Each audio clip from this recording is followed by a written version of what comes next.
Good morning, I'm Kelly and welcome back to 12 Acres Farm. Well, this morning I'm a little bit out of breath because I came outside to check on the garden. I checked the weather this morning and I saw that for my area there was a chance of a frost.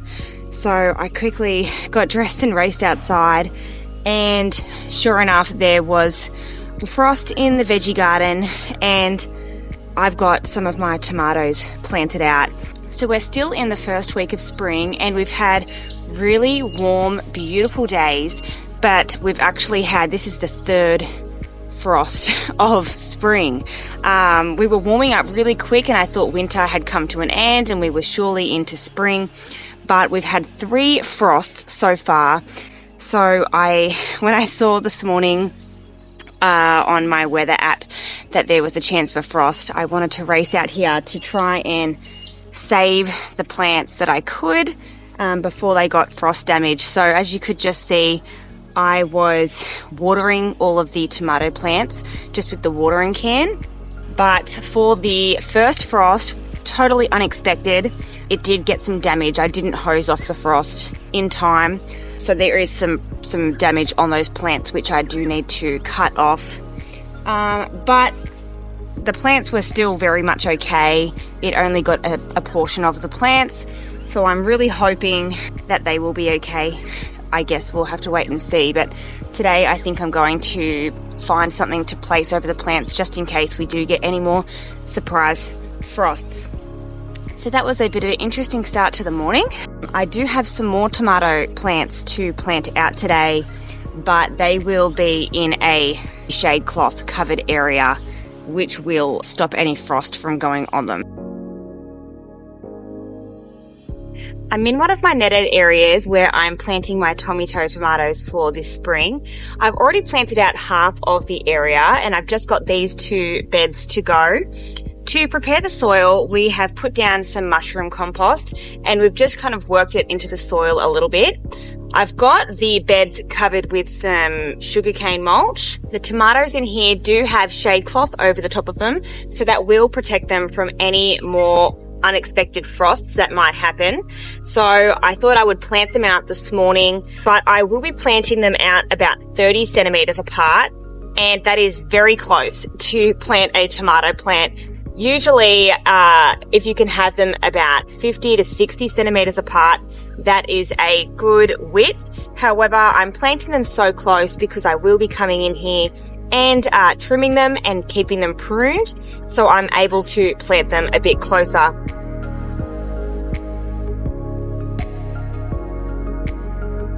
When you're planting your tomatoes, it's actually a better idea to plant them a bit deeper because they do have the ability to form roots all the way up and down their stems. So I like to plant my tomatoes a bit deeper in the soil to try and encourage a bigger, healthier root system.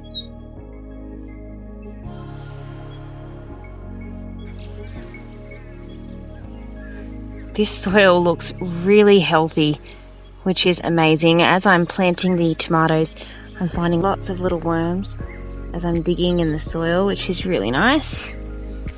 Put that guy back there.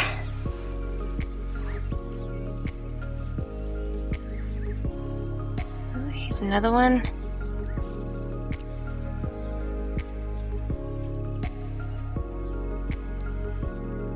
Seeing worms in your soil is a really good sign that you've got healthy soil.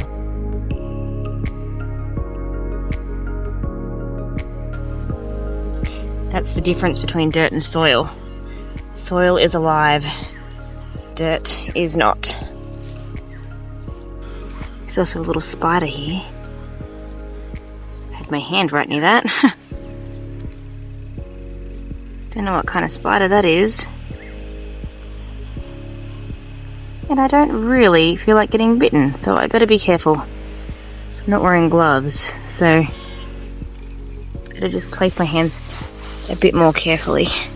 Here, this irrigation already has pre-installed drippers every 30 centimeters. So that's another reason why when I'm planting my veggies out in the garden, I like to either plant them 30 centimeters apart or 60 centimeters apart, because I like to have a plant around each dripper, just so when we're in the heat of summer, I know that that plant is getting the water that it needs. Another thing that I'm noticing as I'm planting out these tomatoes is the soil is quite wet. Probably a little bit too wet actually. Now as you can see, we've got the drip irrigation going at the moment, and that's going right near the base of the plant, which is what we want. And it's definitely good, especially on those hot summer days. But right now the soil is a little bit too wet, and I don't want these plants to start rotting at the stems under the soil. So I either can decrease the duration of the irrigation, or the way that I've set up my irrigation lines is that I've got a little valve here at the start of each garden bed, and I can turn that off. So this line of irrigation will be switched off, and I've got a valve at that end as well.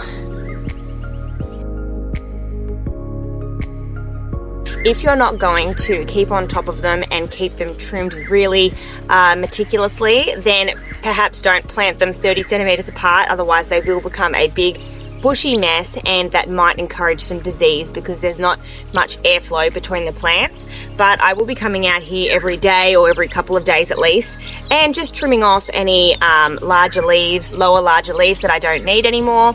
I'll be doing a video on how to trim tomato plants, so make sure you keep an eye out for that. Alright, well I've got these ones planted out. I've still got this garden bed here, and I've got a few more here. So I'll get that done. Once the tomatoes are in, I'll be installing some trellising. So I'll be using this method for these tomatoes. This device here is called a tomahawk, and we've got some metal conduit along the top that is being supported by these star posts, and it's actually helping to hold the shade cloth up. So I will be hooking the tomahawks onto here, and the string goes all the way down, clipping it down over the irrigation to hold in place. And as the tomato plant grows, I will be attaching it to the string. It's a really good system, really nice and tidy. So I did this last year for my tomatoes, and I'll be using it again.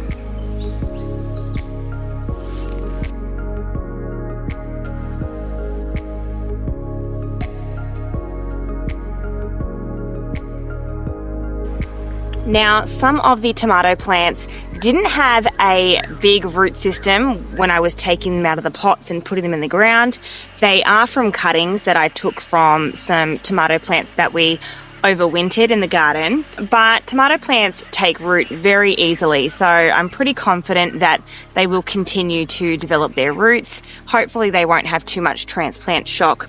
If you're interested in learning how to take cuttings from tomato plants to clone your plants, I will pop a link for a video above. Tomatoes are one of the easiest plants to replicate by cuttings, so it's really fantastic. I suggest you give it a watch.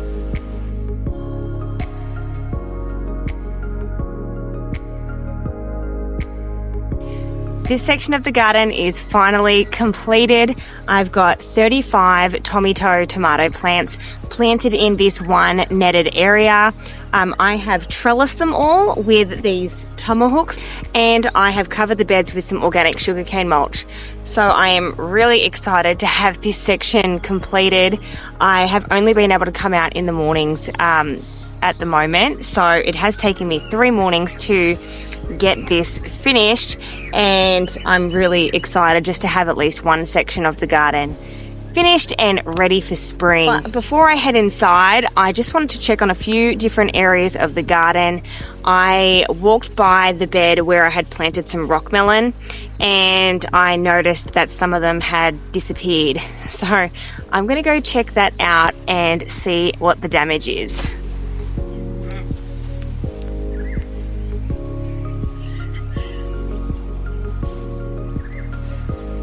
So the other day I did a garden tour around the garden for an early spring tour, and I showed this area where I had planted out some rockmelon plants for the spring. I was growing 2 different varieties, rockmelon Hales Jumbo and rockmelon Honeydew. but I've just noticed we obviously have a bug issue because the majority of my rockmelon plants are no more. In this garden bed here, where I had 7 planted, there are now 3, and one of those looks like it's on its way out as well. I've got 2 healthy looking seedlings and the other one not so healthy. I'm going to go check over the other side of the trellis to see the damage there too.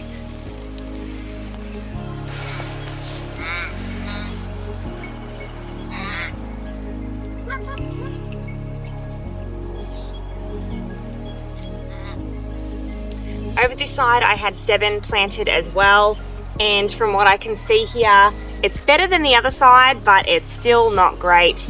I've got 4 that are looking good still, and the other 3 not so much. 1 has completely disappeared, and I've got 2 that are on their way out. Now, the only thing I can think of is a bug issue, potentially coming in and eating the stem.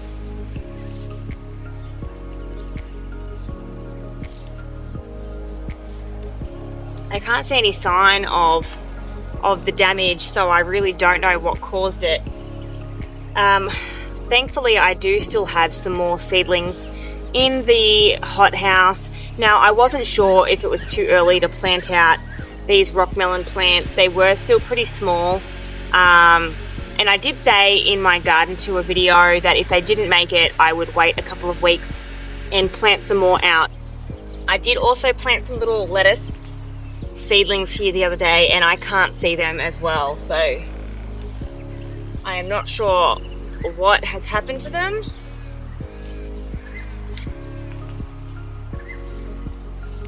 It's a bit disappointing, but the weather's been quite odd at the moment, so it could be a weather issue as well. We've had really beautiful warm days, and it felt like spring was well and truly on its way, and then, you know, we just have a cold snap and we get frost. It's very strange. I guess I'll just have to see. I'll keep checking on these guys each day, see how they're going. These lettuces though are looking really pretty, which is a positive.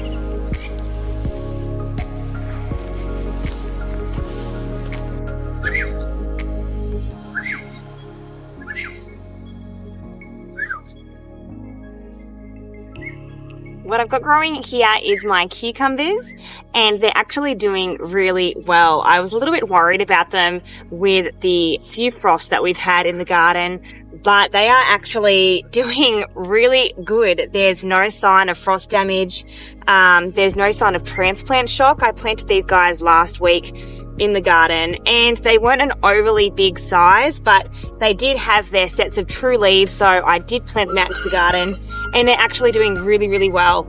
I was a bit worried when I saw the rockmelons and how some of them didn't make it, either from bug damage or potentially from the frost, but I'm not really sure what caused that. But the cucumbers are doing really, really great, which is so exciting.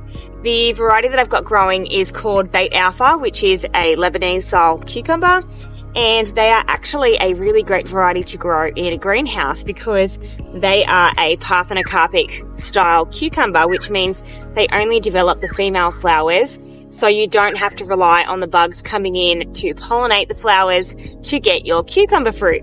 So they are really great to have in an enclosed greenhouse because you know you're still going to get that fruit. Now I'm growing them up on this trellis, which is made from Rio mesh.